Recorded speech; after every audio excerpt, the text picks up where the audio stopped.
Aka, baloningizni qoraytirib beraymi? Yo, shart bas. Yo, Islomjon. Yo, ustoz. Islomjon, to'xta. Ya, qochib ketdi ha. Nima buni ash qilib yuribdi-ku-na? Islomjon kelmadi ya.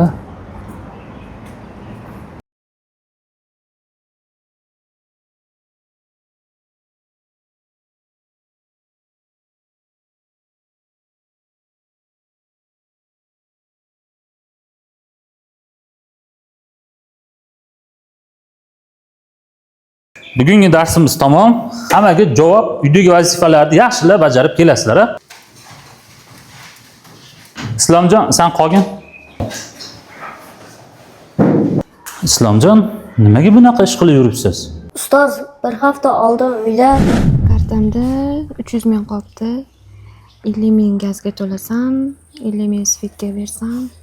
Islomjon, o'g'lim, Buxoroda keyin o'qishingizni bir pasga to'xtatib turamiz endi.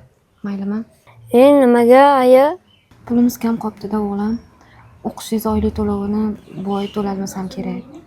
Dadangizlardan so'rasam, pul yo'q deyishdi. Alimentni ham to'lashganlari yo'q o'zi. 1-2 oy to'xtatib turaylik. Yana ishlarim joyiga tushib ketsa, o'qishingizni davom ettira olasiz, o'g'lim. Xafa emasmisiz? O'shandan keyin ishlagani ko'p joyga borsam, yosh bolasan deb ishga olishmadi. Keyin majbur bo'ldim balon qoraytirib pul topishga. Ha, nima uchun pul topmoqchisan? Men o'zim ishlab, Buxoro Education'ning oylik to'lovini to'lab o'qimoqchiman. Ustoz, men ingliz tilini, matematikani o'rganib, prezident maktabiga kirib o'qimoqchiman. Sharoitingni bilmabman. Islomjon, bundan keyin ishlab pul topaman deb harakat qilma.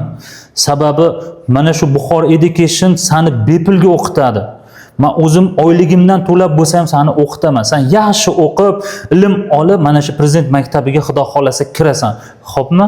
Onanglarga ham borib ayt, o'ylamasinlar. Tushundingmi? Xo'p, rahmat ustoz, men prezident maktabiga kiraman. Zo'r o'qiyman. Bo'ldi, oling so'mkangizni. Uydagi darslarni yaxshilab bajarib keling, yaxshi o'qing.